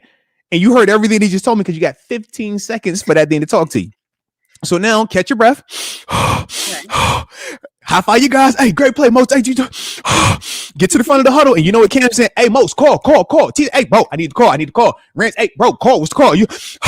All right, look, we got tight Sammy 33. If we go pro, we go check out the white 60. All of that stuff. But look, JPJ, I want you to cheat it. Hold on, guy. Hey, DE, Deshaun. Hey, listen, Deshaun. Show 3, post snap, go 2. All right, on the ready. Let's get it. Oh, they already out the huddle. Oh, now what's my job on this? Oh, shoot. Okay, let me make sure I'm lined up right. Oh, hold on. Harmon, you lined up wrong. You rookie. Let me tap the rookie. Rookie, get over here. Rookie, come on, man. Oh, shoot. Hold on now. Dang. All right. I said type something. Oh, shoot. All right. It's pro. Okay, cool. Hey, white. 3. Oh, it's motion. Dang. Now we got to check the whole call. All right, go 6. That's the green dot. And that's before the ball hasn't snapped yet. This is all before the ball snaps. I hate the green dot. Yeah. God. Hate the green dot. Hate the green dot. Every play? Absolutely. Every play. Hate the green dot. Every play. And that's when the coach actually talks to you fast. We had it at one point when it was Keith Butler. His first year doing it, taking over Dick LeBeau. And I love Butts. That was my guy. But we would get on him because he would sometimes be slow to give the call. Oh. We'd be like, hey, bro. What's the call? I need to tell the guys call. What's the call, bro? Hey. And then he dropped the call. And he's like, hey, bro, God dang, come on, man. Because the longer it takes for him to give the green dot the call, the longer it takes to communicate with the other 10 guys. And the more we get pissed because it's like, I need information. I can't get information looking at you in the huddle. I can't get information just standing here watching them line up and I don't even know what my call is. I need my call so I can get lined up and I get my information. Because once I give my information, now I can lock in. Now I can say, okay, is he sitting heavy? Is he sitting light? What's the formation? Oh, they 3-by-1. Okay, we playing pass. Okay, bad. Oh, okay. So if we in cover 3 and they 3-by-1, I know this backside curl flat. If I'm the outside linebacker, I got to sprint like a son of a gun, 10 to 12 yards outside them numbers, because that's the one on one on the backside. And that's the way that they're going to be trying to throw Jamar Chase. And that's what you process it. That's how you do it. And that's just for one play. Yeah. Like that is actually like, obviously we've heard the quarterbacks, but I feel like the quarterbacks in a little bit, I don't want to say they're reactive, but it is a little bit more where you can kind of sit back. Whereas the defense like has to be on it. Like we got to be because for defense, we don't have the luxury of knowing what the offense is doing, right? Offense, they feel like they're in control because they have the ball, right? Oh, we're going to run it. We're going to throw it. And it's like, well, yeah, you got the ball, but we can still do certain things to take that power. As we talk about, whether we're talking about blitz and simulated pressures, doing certain things pre-snap to make you do certain things, right?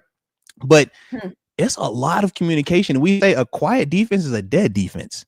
Yeah. Meaning everybody out here needs to be talking, because if I'm the only one talking, there's no way he got that check.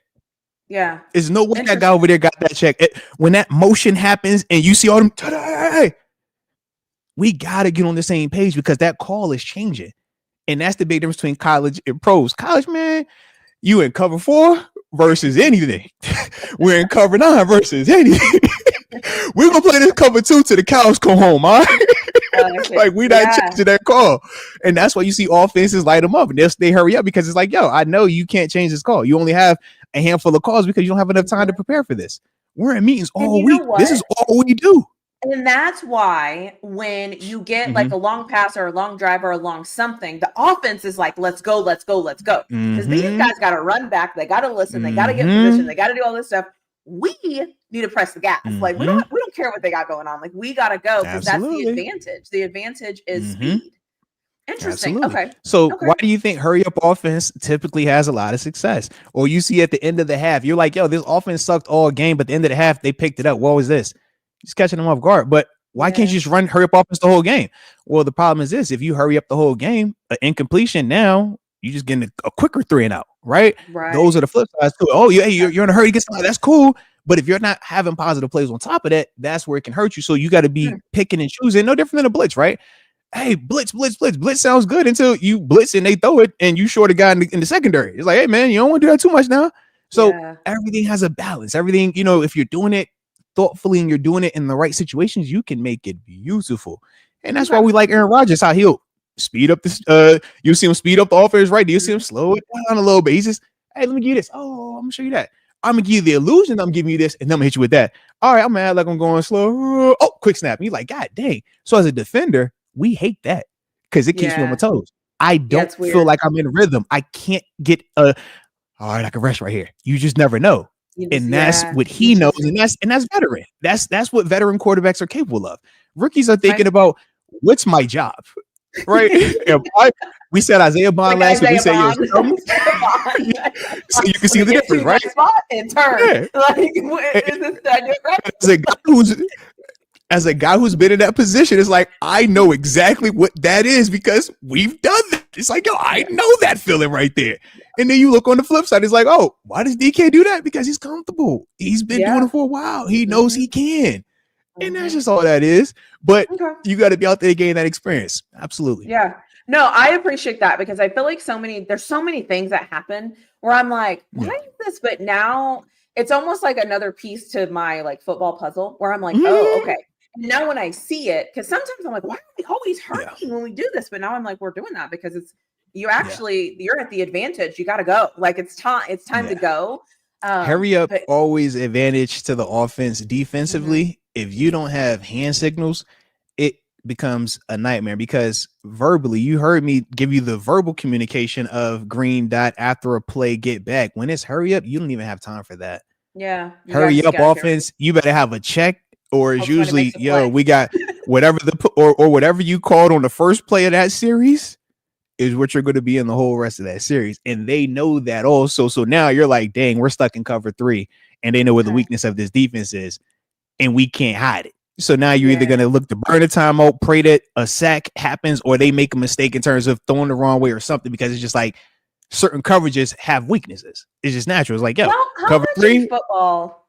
This is like random. Very random. How many times in football, like in a whole game, what percentage would you say plays just kind of happen? Whether it's just like they made a play, it's a good play, where like you know what I'm saying? It's like we didn't have the right defense, but the freaking quarterback just threw it in the dirt and we got lucky. Like we got bailed out because we like honestly, we weren't ready. That happens a good amount for both sides.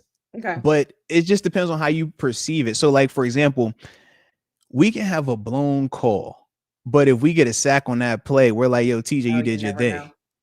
You'll never know, right? Yeah, and then the flip side is like, hey, Orlando Brown, you had a false start. They didn't call it. Y'all threw a touchdown pass. No one cares, right?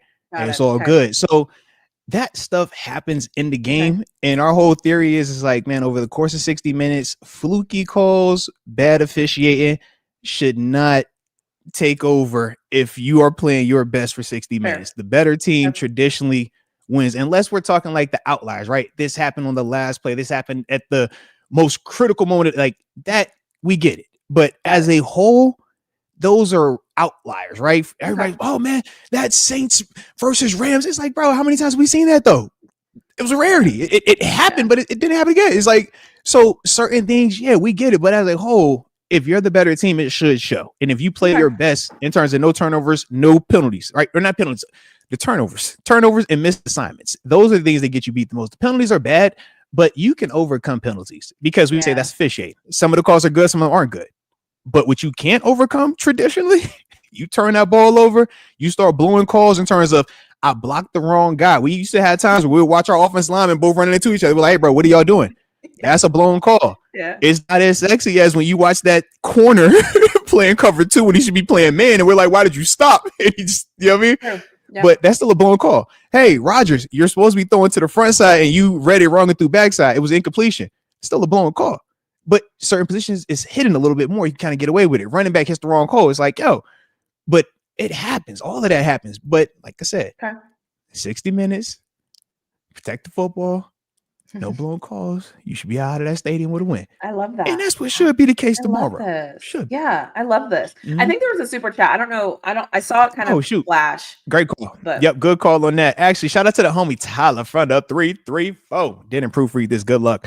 He says, Moats, hopefully you can answer this honestly. I'm scared because I haven't proofread this. All right, it's fine. How are the refs not criminals on Sunday? Oh, okay.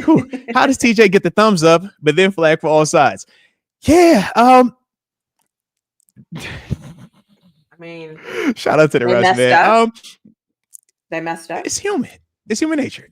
I know because they're officials. We look at officials, or at least from my perspective, we look at officials like police officers. They're supposed to be perfect at their job and never make a mistake and always have the right level of compassion, aggression, patience, and everything included, right? Because they have the authority. In a perfect world, sure, every call is going to be made exactly how it's supposed to be made. The ref isn't going to have any feeling. I can look at the ref. He's not going to trip. Some weeks you could tell the ref shut the F up. He lets it fly. Other weeks, tell the ref shut the F up. He throws the flag. Takes it personal, right? It's humans. They're humans. So I look at it the exact same way. It's like, man, yeah, did the call suck when you watch TJ check with the ref and then the ref still throws the flag? Yes. But at the same time, it's like, yo, don't let it happen again. And the way that you can make sure it doesn't happen again, you over communicate it. That was, what TJ is doing in terms of checking, that's the thing we used to teach Bud Dupree when he first got into the league, because he would line up and it's like your head's in the way, man. So all you do is just the same way you watch that wide receiver when he lines up on offense, points to the sideline, he's making sure he's not offsides. He's making sure he's not lined up offsides, or he's making sure that the referee knows he's off the ball. So we just said, man, treat it the exact same way. And even if they miss it, man, reiterate it the next time. Hey, bro, you see what, hey, you got me, right? Come on, man. Don't do me like that. If you go next level, which some of us would do, you learn their names. All right. You learn their names because it's human nature. All right. When you say a referee's first name, they like, oh, okay. And I would compliment them. Hey, bro, you doing a great job today, man. Hey, shout out to you, bro. Because I realized, like myself, if you say something negative to me and expect me to give you a positive response, good luck. But if you say something positive to me, I got time for you. So I'm like, hey, bro. That is so funny. You ain't tripping, fool. Man, why you tripping like that, John? Come on, bro. Hey. Where you eating at? I'm in the city tonight, man. Where you trying to go to dinner tonight, broski? Where you at? Like, You show him love. Absolutely. You show him love, man. Yeah. Very smart. Oh, and no different than if you and think about it in real life. If you badmouth a police officer, do you think he's gonna help you out or not? Yeah. Whereas if you're like, hey, I was speeding, man, I apologize for inconveniencing you today. You know you're doing a great job, Mr. Officer. Like, thank you. I feel much more safe because of you. They might be like, you know what, man?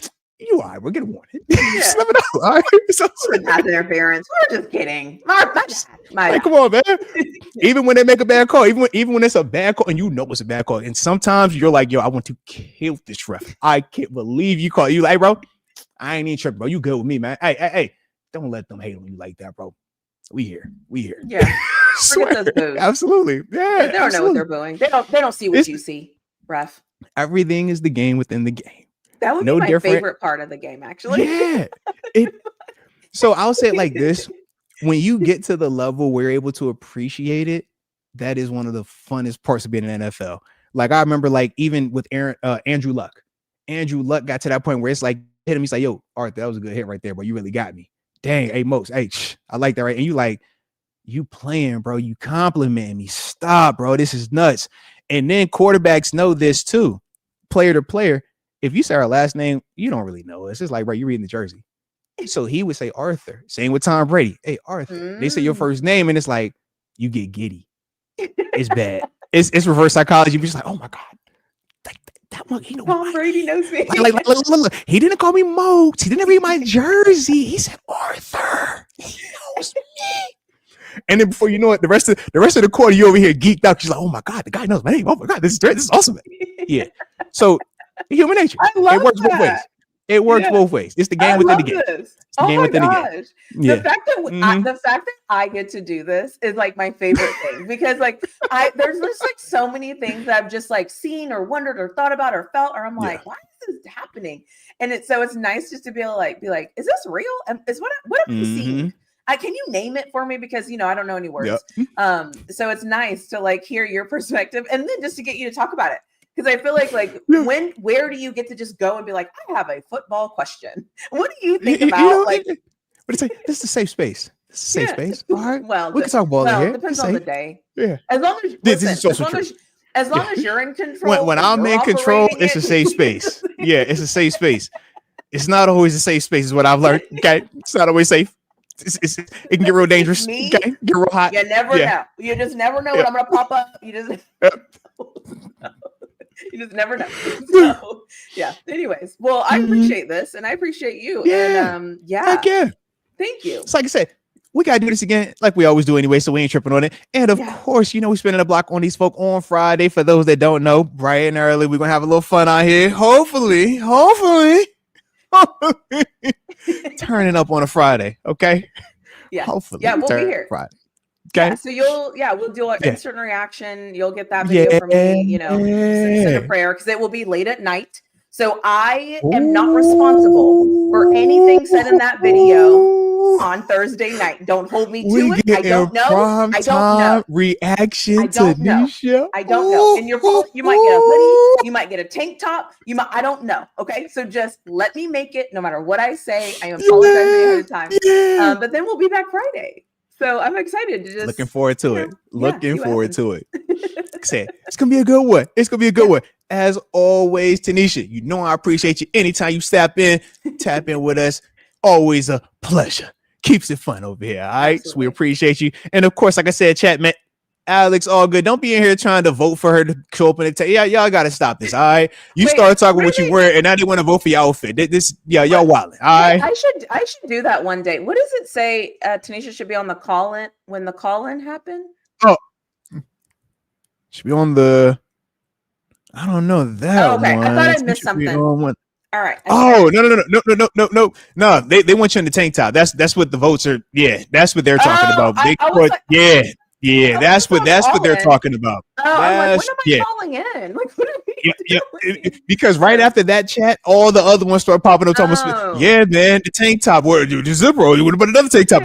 Taylor's like, hey, bro, y'all said phone lines. Tyler said phone lines. So the phone line specifically, on occasion, we do phone lines for the general. We call them the general public, right? The non your level guests that get to actually want me up here with you. Yeah. because they want to talk with you. They want to talk. They want to talk with you. Mm-hmm. Got it. And like you know what I'm saying? Yeah. Got it. Okay. They trying to break that wall between you and them. Wall. That's what's going on. You catch it? I don't know if you're picking up with they're trying to find a way to just break that, and I'm over here trying to keep the wall there. I'm like, yo, bro, I don't know. And you're like, well, what do you mean with the I could just and like, no. I don't know what's going on here. Like, bro, you're good, bro. You're good. They're trying to they want to cut this wall down. Okay, next thing got it. Okay, we'll be over here like, hey, new memberships. If you pay enough, you can actually watch a record in person. You'd be like, oh yeah. You see what I'm saying? Like, all right. Yeah. I'm just trying to help us all out. Okay. Totally understand that. I was like, what? I got the green dot. Let me green dot it. Let me see. Yeah, you're right. Yeah. My bad. You're the green dot. I'm just here. I'm here accepting the call. I'm accepting the call. Like, I got the check. I'm giving you the check. Check. Hey. We switching the call. Switching the call. Yep, alert. I'm on it. I'll be wearing a hoodie tomorrow night. Don't you even worry. Understood. I got it. Okay? I'm understanding. Got it. I see. You say, yo, let me call up next time. Hey, look. Can we do a group FaceTime while you're at it next time? I'm like, no, bro, y'all gotta stop this. No, y'all are not doing it. No. Okay. was like, why did they want to call in? I don't understand. And then I was like, oh, they want me to be here when they call you. They want to break the wall. They want to break the wall. They want to talk to you. They like, yo, I'm tired of talking to Moats. I want to talk to TaNeisha. Yeah. Okay. I understand exactly what we're talking about. Okay. I am focused and I am back. So, you know what? Woo, here we go. All right. Here we go. I'm learning, I'm growing, I'm developing, I'm all about learning and growing. So y'all see what happens in prime time. All right. It's a prime time show. Tell a friend. Don't miss the prime time shows, all right? Because you never know how it goes, okay? But it's gonna be a blast. That's what you need to know, all right? Yes, exactly. Because I'm all over the place. Let's go. So we're all good. So we'll see you all in 2 days. I'm excited. Yeah, right back in it, man. So it's gonna be a super blast. But like I said, man, hit them like buttons. Don't forget to subscribe. And until next time, baby. Peace. Bye.